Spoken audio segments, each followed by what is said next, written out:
Ay, ay, ay, ay, ay. Pasikluma na umfana watches ka mga dyan Lungani Gwala umfana ka chocolate. Welcome to the Global Sunday Show. Pasi poo poo poo poo. Welcome if you are tuning in on Facebook. Welcome if you're on YouTube. Welcome if you're on Diverse TV.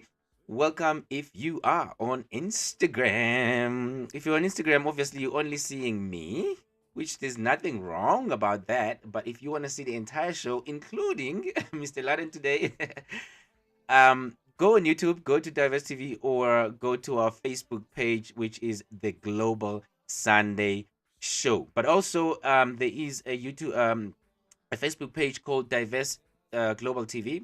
You can also find that show over there, and it looks nicer than this. The show, not me. I think I look nice. Yeah, welcome to another Sunday. It's gonna be fantastic. We're gonna give you the latest news, latest global news, and as always, you are going to be learning a new isiZulu word. It's gonna be fantastic. With that said, maybe let me introduce Mr. Laden and welcome him on the show. Mr. Laden, welcome to the Global Sunday Show.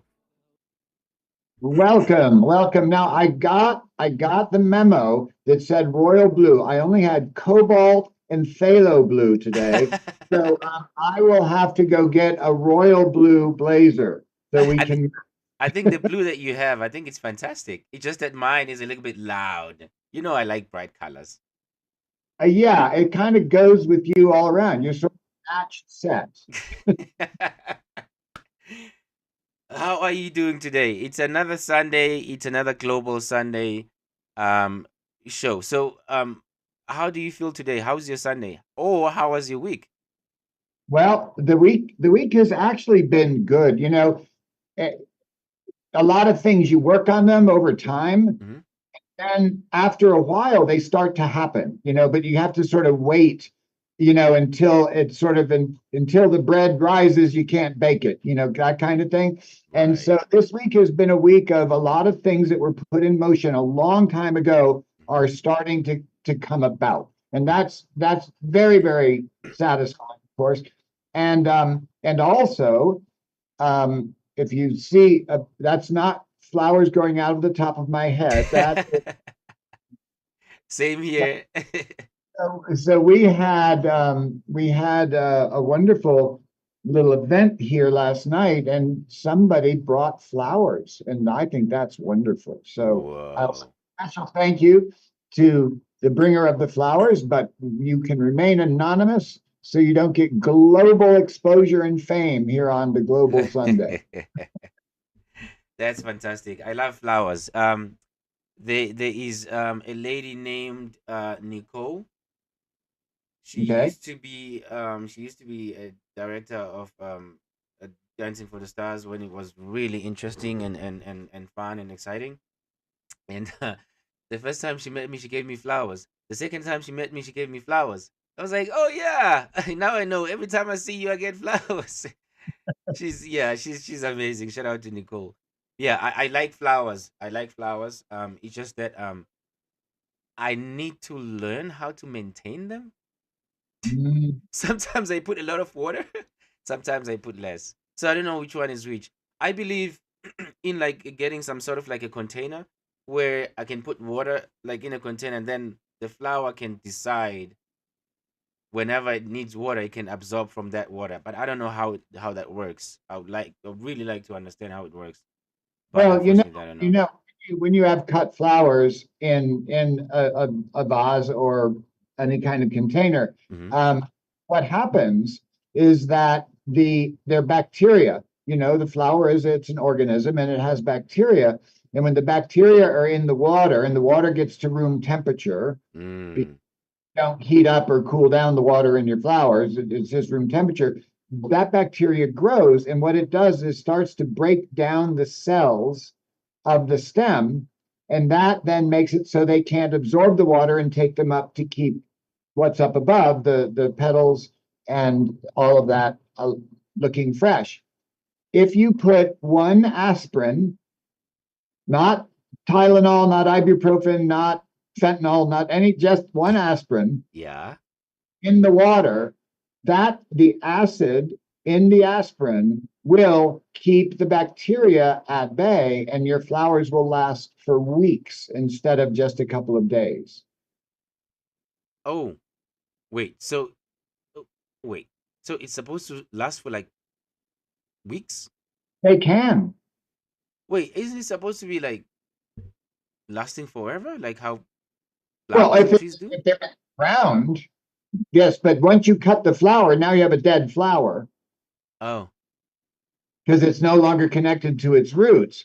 So if you want to keep them fresh in your house, if you put an aspirin in about every other day, you put another aspirin in the water, mm-hmm. just one, and then the flowers will keep fresh and hydrated for much longer. And then if they do get bad, you just cut an inch off of the bottom of the stem because again, that's that broken down tissue of the flower stem. So how long are they supposed to like, okay, how long are they supposed to last? So when you go out, you buy flowers somewhere and you bring them in the house, how long should you expect them to last? So if you just put them in water and sit them there, maybe 3 or 4 days. Oh, okay. So well, I'm silly then. I was But hoping so whenever I get flowers, I'm hoping that I can keep them forever.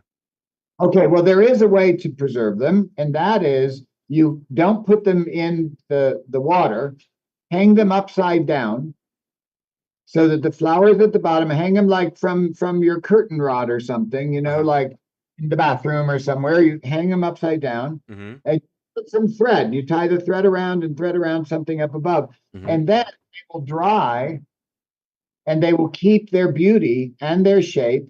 And then you go to the art supply store and you get a spray matte finish that is for like charcoal drawings and pastel drawings. And you spray all around that, and then that protects it from the outside. And then those flowers will retain exactly the way they look there. If I do that, they'll be, and then once they're like that, then you put them back in it. You don't need water, and then they last for years. Oh, really? So do they still smell the same way, or the smell goes away? Because obviously, if there's like an external cover, The then smell it's no goes, longer. They do? Did you say they do? the smell goes away. Oh, okay. All right. The Hmm. smell is part of the moisture in the flower. That's what makes the perfume. And so once there's no moisture in the flower, but you can retain the look of it, and there's some really good floral scents, Mm-hmm. really smell like roses and really smell like, whatever kind of flower it is, Right. or whatever.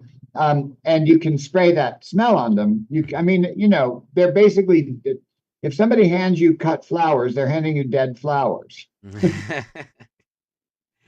Well, I'm glad to know. I'm glad that I asked about this because I think sometimes I do overthink things, and every time I get flowers, I'm expecting the flowers to last forever, and if anything happens within like days or weeks, I'm like, oh my god, something is not right, something is right, and I start like throwing in water and start moving it around and doing stuff.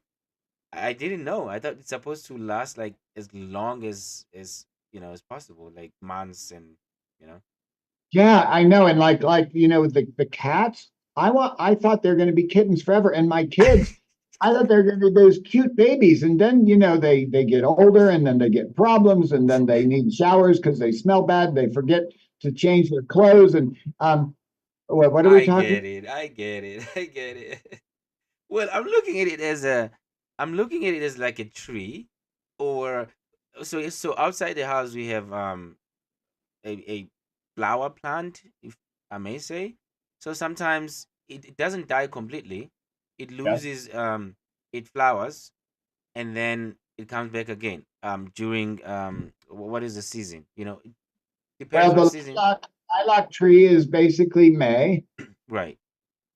The we have beautiful prickly pear cactus, and they get this beautiful yellow bloom that then turns into a bright red, almost like a tomato. Mm-hmm. And and that's the pear. Mm-hmm.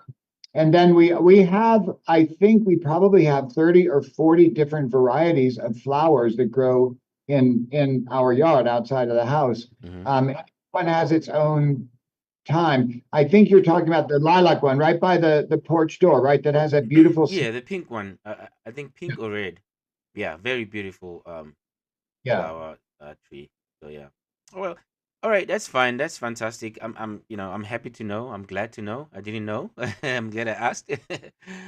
Okay, shall we take a short break and then we find out what's going on in the news? Okay, sounds good to me. All right. You are watching the Global Sunday Show with Lungani. We're gonna take a short break and then when we come back, we're gonna go to the news with Mr. Lennon. Cheers.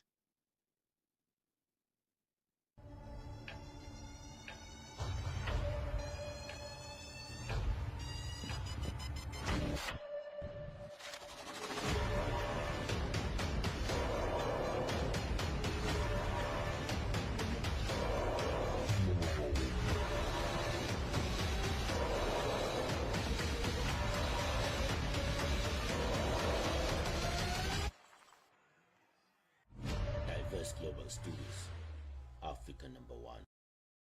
Ready.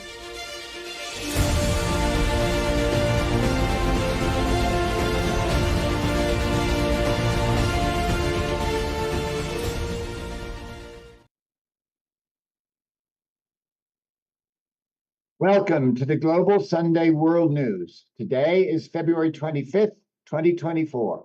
Reporting for TGSN, I'm Mr. Ludden. We begin our coverage of world news in the United States today, with American democracy being threatened by Donald Trump and his cult of followers, who now call themselves extreme MAGA. The world is watching with bated breath. The assault on women's reproductive rights. Over 400 legislative attempts to deny voting rights to millions of Americans. Threats of violence against court staff in the many trials of Donald Trump. Denying of transgender and LGBTQ rights, as well as an outright attack on education in America, have made all world democracies wary of what is to come. Donald Trump this past week is now facing a total of court fees and fines that amount to $600 million. From his response to this, it is clear he does not have the funds to pay these fines, making it a very real possibility that his real estate holdings may be seized by the courts.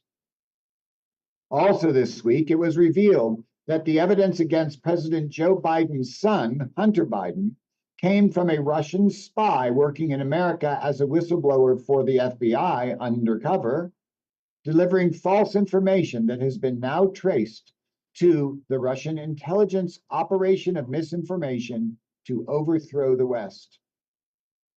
And as the world watches and waits, the outcome of the US election in November becomes more and more critical. We will continue to report on these developing stories as they develop. A medical doctor who completed his medical training in the Ukraine is sharing his experience of working in two different war zones, both in the Ukraine and in Gaza. Dr. Masa Abdul Halik, a resident in a hospital in Gaza, serving in the emergency room there, is sharing his story. Having completed his training in the Ukraine in 2023, he served nearly a full year at Ukrainian hospitals. He reports, at the beginning of the war with Russia, the situation was dire, with casualties on a massive scale. With time, though, it became less intense. But the situation in Gaza is totally different. From day one of this war to this hour, the Israeli occupation forces are wreaking havoc and destruction on Palestinians. He goes on to say, we are flooded with dead bodies and critically wounded people. I was working on October 7th and have been on duty ever since. We are still receiving critical cases at the same intensity and the same pace. Survival odds for the victims here in Gaza are really scant, close to zero, especially amid a shortage of staff and lack of medical equipment and supplies. Here in Gaza, doctors are forced to make hard decisions, to choose between who to treat and who lives and dies. If I receive 2 cases, the doctor says, a victim with 70% burns on his body and one with minor injuries, I would tend to the second, as the first will go into sepsis and die. There is a huge difference between the war in Ukraine and that in Gaza, be it in terms of the resources and medical supplies or hospitals' capacity. In Ukraine, he says, world-class facilities were well equipped and medical supplies are in abundance. Here in Gaza, we use one single device or even a medical tool on many victims. This no doubt causes further complications, including infections, especially in cases of injuries with open wounds. In the Ukraine, he reports, we worked at ease with everything in abundance from the staff to the resources. In Ukraine, I never came across a single case where doctors were forced to perform a procedure on a patient without anesthetics. Here in Gaza, I attended to a 12-year-old child. I performed 25 stitches on his head without anesthetic or even a painkiller. It took me almost 2.5 hours. These situations are beyond description. The boy is in pain, and I'm hoping to perfect the stitches. I hardly held my tears. This comparison between 2 different war-torn countries brings into focus the fact that not all wars are the same, but that all victims of war go through unimaginable difficulties. Now we turn to Africa. The West African Economic Regional Bloc, called ECOWAS, has made a declaration that it has lifted sanctions on the Republic of Niger. These sanctions were imposed on the Republic in the wake of a coup there on July 26 last year. There was a total blockade of Niger from land, air, and sea. Borders were closed and travel bans and restrictions were placed on the military leadership there, as well as members of their families. Electricity was cut off there, and financial transactions to and from Niger have been blocked. They were suspended from all regional organizations, including financial institutions in the region. The financial assets of the military leadership have been frozen in the entire region in banks, and they were cut off from all engagement in the region. All of these sanctions have now been lifted. In return, the Economic Community of West Africa, ECOWAS, states demanded the immediate release of former President Mohamed Bazoum, who had been deposed in the coup last July when they took power. They also demanded a specific timetable on returning the country to democracy. In addition, they lifted some of the sanctions from Guinea and some of the sanctions imposed on them. The declaration also allows citizens of Mali to be employed again in ECOWAS states and institutions. Their final demand on member countries of Mali, Burkina Faso, and Niger was for reforms with an agreeable timetable for them to return to being democracies. And now on to Kiev. 2 full years have now passed since the Russian invasion of Ukraine. And with the conflict still raging, no one expected the Ukrainians to last this long.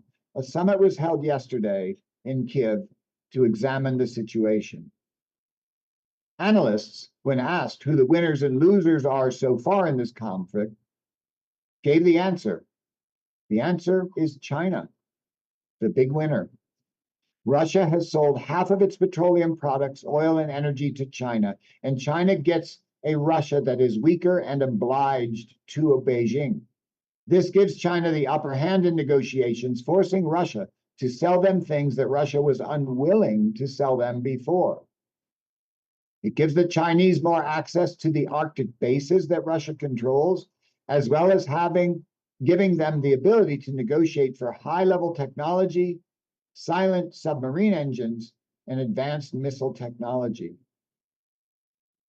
Meanwhile, with the Trump-Putin alliance now bringing the American Republican political party into obedience for Putin's wishes, aid to the Ukraine has stalled. This at a critical phase of the war. Russia is taking advantage of the fact that Ukraine lacks ammunition and other supplies that the US and European allies have so far provided, making strategic advances once more in the Ukraine. President Biden's stalwart loyalty to Ukraine, NATO, and world democracies, driving his determination to continue providing funds. His initiative has been blocked, though, by Republican lawmakers who, on orders from Donald Trump, have tied Ukraine aid to border issues in the US, creating an impasse in Congress. This has been a huge disappointment to Ukraine, and there are reports of Ukrainian soldiers closely following US politics because this money is desperately needed. This has a direct impact in Ukraine, but also a trickle-down effect into other areas of foreign policy. For example, a US congressional delegation visiting Taiwan this last week had been quizzed about this. The Taiwanese are worried that if the general US policy is compromised, they fear the US will not come to their aid if China invades Taiwan. Also, recent high-profile visits from European Union leaders to Kiev have been so far unsuccessful in filling the gap created by the sudden interruption of US military aid. At the summit, a larger question is being considered. Do the US and European allies really want the Ukraine to win? The actual invasion with Ukraine is 10 years old, not just 2. It began in 2014 when Russia annexed Crimea. Europe and the United States have had plenty of time to prepare themselves to truly come to the aid of Ukraine. These recent days, and the very fact of unpreparedness of NATO members to step up, thus far in a timely manner, leaves open the question of the actual prevailing policy toward Russian aggression in Europe. And now on to the commentary. In spite of all of this, we're still human. Love makes the world go round. In the Hungarian language, as I've reported here on the Global Sunday several times, in that language, there are 47 different verbs that mean I love you. There is the one between young lovers, of course, but also between true friends. There is the love between generations, the love of an educator for a student. There are other classifications of love, like true love, enduring love, eternal love, divine love, even blind love. But today, I want to talk about the only kind of love that will last the test of time, will bring joy no matter what. The standard Western world marriage vows contain words to the effect of, for better or worse, in sickness and in health, in good times and bad, until death do us part. The kind of love I'm talking about today is what these vows are referencing: unconditional love. Unconditional love is love without any condition. This is a love that does not change, is not challenged, and will not end because of behavior, social status, financial success or failure, or even a bad mood. So, how can you love someone so much that if they do something horrible to you, you still love them? Well, I say it depends on what you love about that person. If you love the essence of that person's very being, who they are, not what they do, the nature of the person, the very idea of them, the thing or things that make that person unique, their very identity. If that's what you love, then you will be fascinated and thrilled as they develop, grow, and, watch out, change. It means that if they become frustrated, angry, unemployed, ill, injured, no matter what. They are still the same essence of a being, perhaps going through something they themselves do not understand and certainly did not sign up for. If you love someone without condition, if they become crippled and will spend their life in a wheelchair, you help them adjust. You be there for them. If they become blind, you stand by them as they try to cope with that horrible change. Unconditional love is transformational, not transactional. It is not some sort of swap. You do this and I'll love you. Now that you proved your love for me, I'll love you. If you give me an expensive enough gift, I'll love you more. Transactional relationships are basically what the commerce of prostitution is based on. It is a business. Unconditional love is not based on something you get, something the other person achieves, or some developmental shift that will suddenly meet your requirements. Unconditional love, and I'm talking about all 47 types of love being unconditional, is forever love. And if you are able to be kind, humble, compassionate, and caring enough to achieve unconditional love, then you will have eternal happiness. Because one must also unconditionally love life itself and unconditionally love yourself. I'm Ken Ludden. Thank you for watching TGSN, and now we return to our program.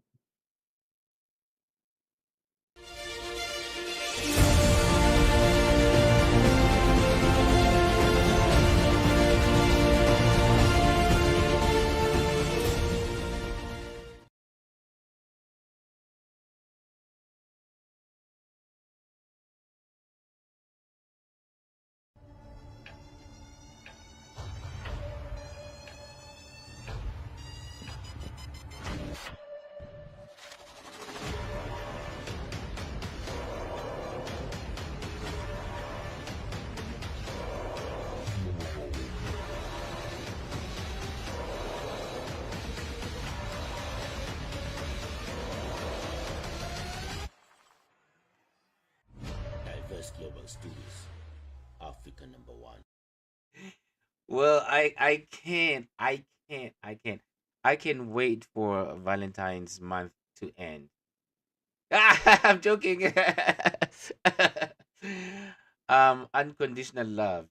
That's really amazing. I love that. I love that. I was just sitting here and listening, and I'm kind of like being educated as always, But I think that's fantastic, and I really like how you always end the news with you call it a commentary, Yeah. but it's some sort of like a motivation for me, and I think also how I look at it as a motivation to the people, because the news, you'll never know exactly what you're gonna find in the news. There's always like surprises and crazy things, unbelievable things, and stressful things.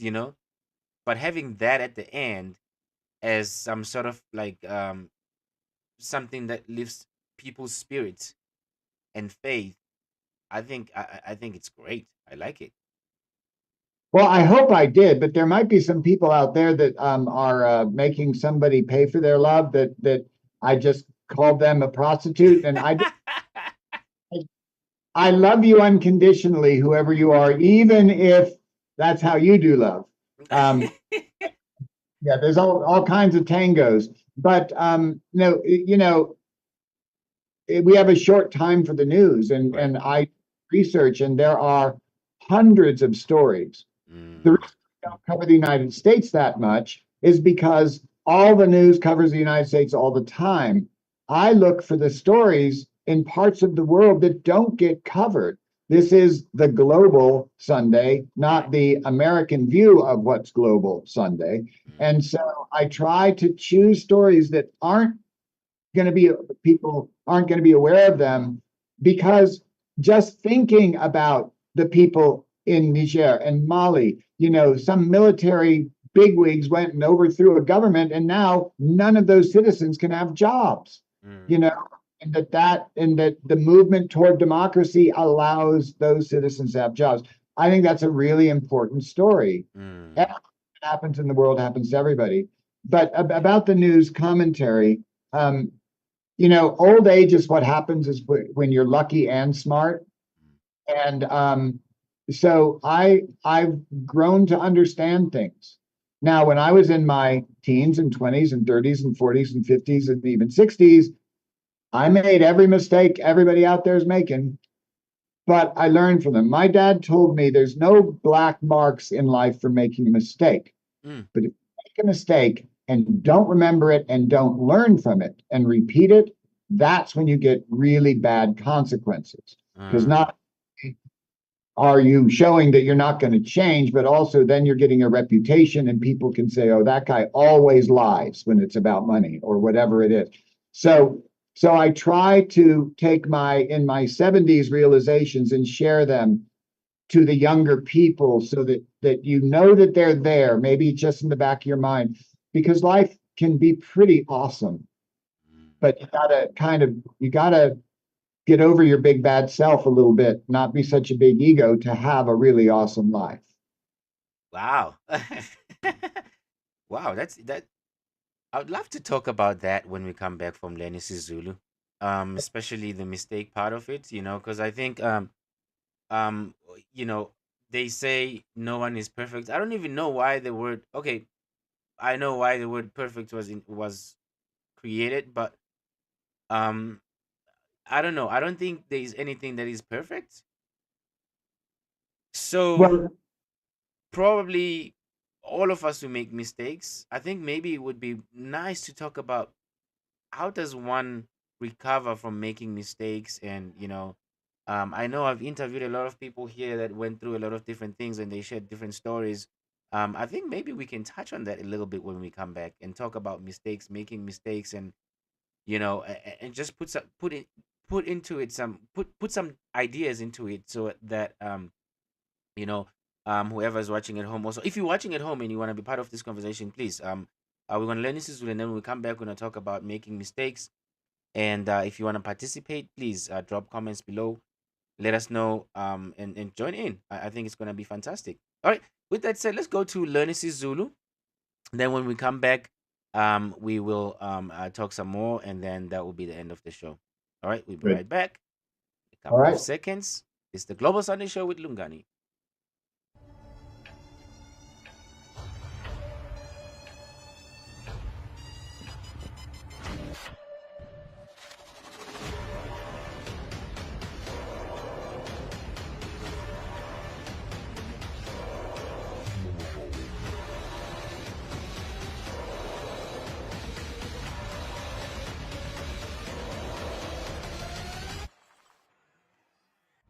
Diverse Global Studios, Africa #1. Hey, welcome to Learn isiZulu with Lungani on the Global Sunday Show. Okay, quickly, let's catch up. Let me see if I can still remember what we learned previously. Yeah, this is where we learn isiZulu. We learn a couple of words, like important words, that you might need if you happen to travel to South Africa, or if you happen to meet someone who is South African and you want to engage with them. You know, these words will really, really help you.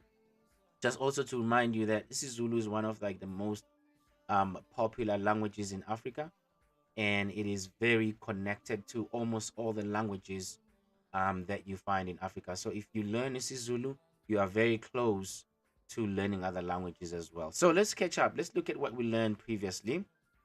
Our first lesson was Sawubona, which means hello in English, and how you pronounce it, Sawubona. As you can see, that nice little lady over there in the corner trying to explain to you.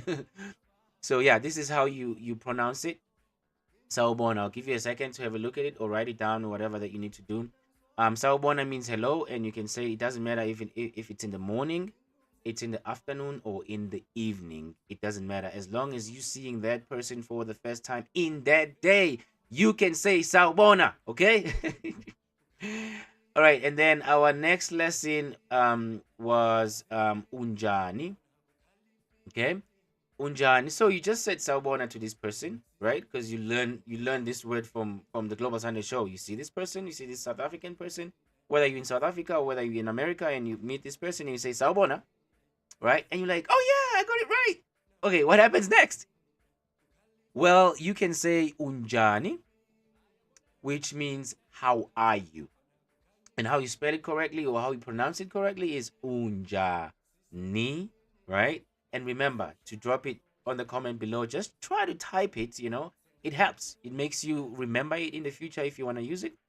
Yeah, unjani means how are you, and it's just there's no further explanation. Unjani, how are you? Okay? And that was our second lesson. Our third lesson was ngiyaphila, in which almost all the time when I try to find ngiyaphila, I always have trouble. I always have trouble when I find ngiyaphila. Okay, let's see if I can find it. Ngiyaphila. Boom! Ngiyaphila. I don't. Oh my god! I can't understand why. Each and every time I try to do a lesson about ngiyaphila, it just vanishes. But anyways, yeah, our third lesson was ngiyaphila, which means I'm fine. Ngiyaphila also means I am alive. Means I'm fine and I am alive. Okay, how you say it? Ngiyaphila, like I always say, just like how you peel an apple, not an apple, but an orange. How you peel an orange or a banana, whatever. Ngiyaphila, as you can see that lovely lady over there teaching you how to say it. So that you don't sound stupid, like you're trying to force something that you can pronounce. Okay, and then the fourth one was kuluma, which this one I always say is supposed to be the first one because kuluma means speak, and here we are speaking isiZulu, which is great. And how you spell it, kuluma, or how you pronounce it, kuluma, like ma, doesn't matter. Okay, and then the fifth one, because we're in the month of love, it was utando, which means love. How you say it? Utando, like a door, but you add an N so that it's on the throat. I see. Mwangi, I say Mwangi. Kuluma. Mwangi, you are missing H. So your kuluma should have H. I see Mwangi say kuluma. Okay. Wow. That's interesting to say. Yeah. Okay. So utando means love. Of course, if you're saying it to a person, it's gonna be different. If you wanna know how you say it to a person, you wanna impress somebody, and you wanna say it to them, inbox me or DM me. I'll let you know how you say it. Yeah, it's different when you're saying it to a person. Okay, and then the sixth one was umuhle, which means you are beautiful. I like it how short the other one is, and the other one's like 3 different words. It's so amazing. And how you say it, umuhle. Okay, a lot of people will struggle with this, but I did say if you want to learn how to really articulate this, just inbox me or DM me. I'll send you a voice note so you can be able to learn how to do it. Umuhle means you are beautiful. Okay, you can go to a person and say, "Hey, umuhle." They'll just smile if they know what it means. Okay. All right. And then today's word is Mr. Lightning's favorite word. La la. I chose this one because I'm lazy today. And it's a very easy one. It's easy to explain. Lala, Lala, it means sleep. Lala, la la la, just like how you sing. La la la la la la la la la la la la la. So lala means sleep. So if somebody's tired, you can just say lala. Sleep. Go to sleep. That's it. That's how simple it is. I didn't want to explain so much. So I was like, oh yeah, I'm gonna choose this one. But not because of that only, but because also it's Mr. Laden's favorite word. So I know the first thing that's gonna happen, I'm gonna make him welcome everybody back so he can say, oh, okay, la la, because I know he likes this word. So, yeah, so that's it for today. This is the Global Sunday Show, and this is Learn isiZulu with Lungani. So if you want to know more, don't hesitate to inbox me. Now let's go back to our show and have a little talk. And if you want to join in, please join in. I'm gonna take a short break, and then we're gonna go back to our program. Yes, Lala.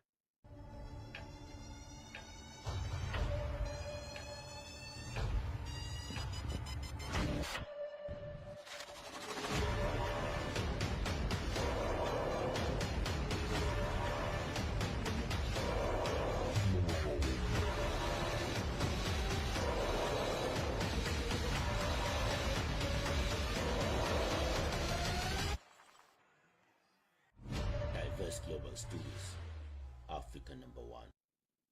Welcome back to the Global Sunday. And to be honest with you, the reason that I like the word Lala is because it was easy to remember. Of all of the Zulu I first learned from my sons, Lala was easy, and also, they were young and they needed to go to sleep. But but anyway, no, it's wonderful to be this language. As we said before, when you learn a language, you learn a whole new way of thinking about life and being in life. It's great. Um, but you were wanting to Yeah. talk about mistakes and perfect and imperfect. So just a little history of the word. A I think mistake sorry. is, I think yeah. I think I think there should be like a segment that we say, okay, let's talk, welcome to Let's Talk, Yeah, like a let's talk segment where we like you really like take our emotions aside and we like talk about really serious stuff and bring somebody who hates the world and who wants to just express themselves and like punch the walls and vent and say whatever they want to say. I think that would be fantastic. Anyways, Lungani, I'm done. do you need a hug? You're talking about mistakes. You're talking about anger. Are you okay? No, I'm inspired by Let's Talk. That's all. I'm fine. I'm inspired by Let's Talk. Oh, I'll keep quiet. It's fine. Yeah. No. I love you unconditionally. Exactly. Yeah. Well, you mentioned well, I'm not the one who came up with the idea of the mistake and everything, but I thought it was interesting that you talked about that, and especially when you went in length about it. I was like, "Oh yeah, maybe let's talk about it before we close the show." And probably share some positive expressions to the people who are watching at home, because I believe we all make mistakes. I believe. I don't know. I might be. I know I'm perfect. I don't make mistakes, but I I believe a lot of us, yeah, a lot of us in this world, we make mistakes. But then, where do we go from there? How do we recover from those mistakes? And sometimes we find ourselves in situations where it's not our mistake, but we are in that situation. As much as it might be seemed or called unfair, but you're in the situation. You know, what do you do from there?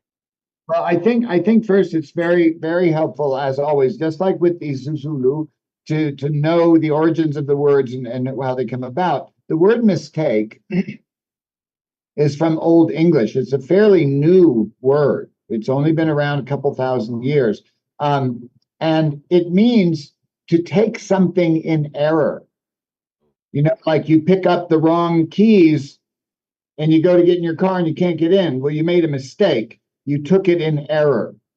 And Mm, that's what the word means. It means to take something in error. That could be to take an action in error, to have an opinion, to take that opinion and enforce it on somebody in error, to to take your definition of life that's maybe good for you, and then to force that on another person, that's taken in error.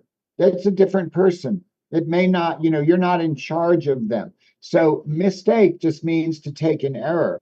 Now, perfect means completed. So something that's imperfect, it's just not done. It's not completed, not yet.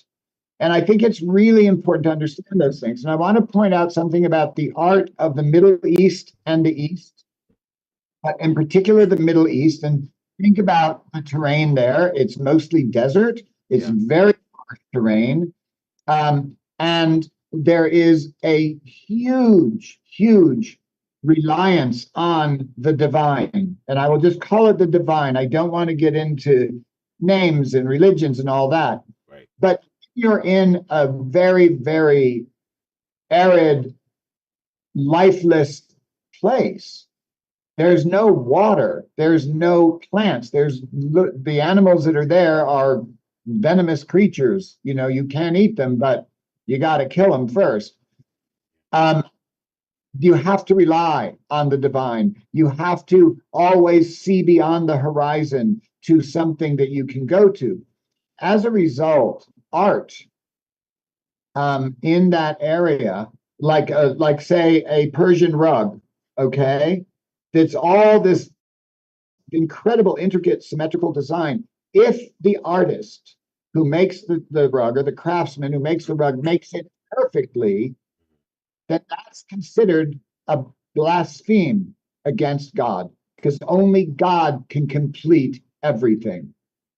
And so they leave one flaw. So anytime you see those beautiful mandalas, or a wall hanging, or a plate of inlaid wood that is from the Middle East, look, you will find there is something intentionally left unfinished. It's very important to understand that we are works in progress. Right. Are always imperfect. We're not completed yet. Okay. So does that mean? I'm sorry. Go ahead. As you talking, I'm like thinking of something which might be like, it might sound crazy, but does that mean that I I just listened to you and I heard you saying, as human beings we are work in progress, we are incomplete. So does that mean when we die then we are complete? Well, that's a theological, Right. philosophical Sounds interesting. question. There are many different takes on that. I think that that's a very big topic, but I think that we should just probably stick to when we're here, alive in this world. If we want to get to the of what do you do when you have made a mistake? What do you do when something is imperfect? Right. But you know, that's a huge topic. Oh, okay. I understand. So sorry to make it, a little bit deeper. But yeah, I think that's very interesting, and I now understand. I mean, English is kind of like my third language, and some of the words, it's really interesting. Some of the words, in English is very complicated. I'll be honest. It's a very, it's not easy but simple language to learn, but Well, then it's English very is a French complicated. language. It's a Frankenstein monster of language.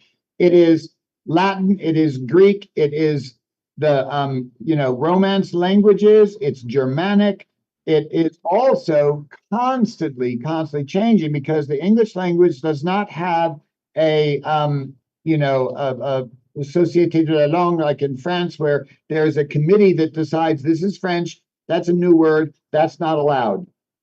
That's not French. In English, the words we say the most end up being the words we use. So the language is not Right. just all of those five bases, it's constant change and influence. So it is frighteningly complex, and also English is not my first language. French is my first language, Right.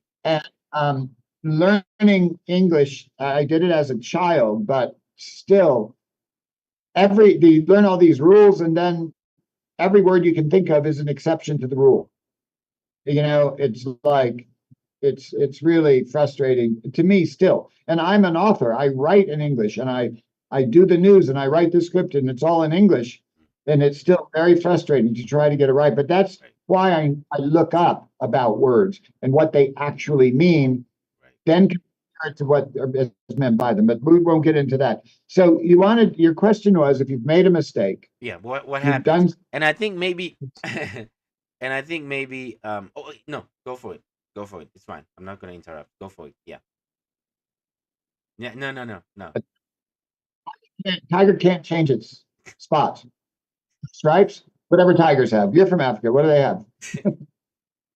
They have something called zebra, but Oh, yeah. When anyway, so if you've made a mistake, which we will make, if you have taken something in error, a stance, an action, an object, the first thing you do is you forgive yourself.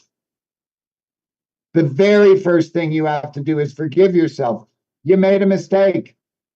It happens. But then you need to own the mistake. You need to say, I had no right to impose my beliefs on you. I had no right to take what you said and use it against you. It was taken in error. You have to admit your error. But making an apology doesn't solve anything. Words are cheap. And if you're a good actor, you can say anything and make somebody believe it. Right. The only thing that really makes an amend to mend the situation, if you've done something in error, is to change your behavior. That's the only thing that really, you can apologize all you want, but you have to act differently. Yeah. Friendship, love, all those things are based on trust. And if you cannot be trusted, And then you can't have any of those things. I have a question. I'll just one question, and then we can wrap up the show. Um, Mistakes. Okay, we're still on mistakes, and then let's say maybe it's a mistake that doesn't have anything to do. You constantly like looking into yourself and blaming yourself for that mistake, and um, I understand the fact that first you need to you need to accept and forgive yourself, right? And I'm translating this to a person who is, I'm not talking about two different people. Someone made a mistake and treated somebody else badly. Somebody who made a mistake, whatever mistake it is in their own life, right? And they are angry at themselves, or they are blaming themselves for that mistake. How do you how do you move forward as that person? How do you move forward? How do you deal with that? How do you have that conversation with yourself that, okay, yeah, I made a mistake, I'm gonna accept that I made a mistake. And how do you get to a point where you're not blaming yourself for that mistake, and you accept and move on and take action, as you say? Because what Okay, you're saying, yeah, please go for it. Yeah. we are imperfect. We are incomplete. We're always changing. So forgiving yourself is something you will do imperfectly because it will come back up again. You won't have really completed it. But what you need to do is you need to understand, like for instance, I have a lot of children. I want my children to know that I'm trusting them. And so I give them information, but there's certain kinds of information that they're not ready to hear yet Hmm. in life. There are certain things that if you give them that information, even though it's the truth, it would be cruel. And so you have to find that line between giving everything you can give that isn't going to harm the person to know it, and being transparent and giving them the knowledge they need. Yeah. Now, I've made a lot of mistakes with you kids in my life. And what I do is, when I do beat myself up, when I do kick myself and say, oh, I'm so stupid to do that, I try as hard as I can not to share that dialogue with myself with the person. I fail at that. I am imperfect. Okay. Because of the intensity. When you feel really badly, you really feel it intensely. And it's when somebody you absolutely love and would lay down your life for, you can't believe that you could do something that would harm them. So I'm taking this to an extreme example, because everything that's less than that is a little easier. So you have to forgive yourself. And but then, with my kids, in terms of punishment, what I did with the kids is that when something happens, I sit down, I talk to them without anger, and I say, okay, what are all of the consequences that have happened because that thing did happen? How did it impact the people you know? How did it impact the people that you don't know? How does it impact your reputation? How does it impact, all of those things? And then after that, I say, okay, so what consequence would be strong enough that the next time this comes up, you'll remember and stop? Now, I have been told by my children that is the most abusive, terrorist tactic a parent could ever take. Uh, Is there something you'd like to say, son? no, no, no, no. I'm fine. I'm okay. I'm okay. Having some memory bubbles. Anyway, but the thing is, we are imperfect Right. and we do constantly make mistakes. I mean, I personally have a policy to make at least 10 mistakes a day before I start counting. Wait. Sorry.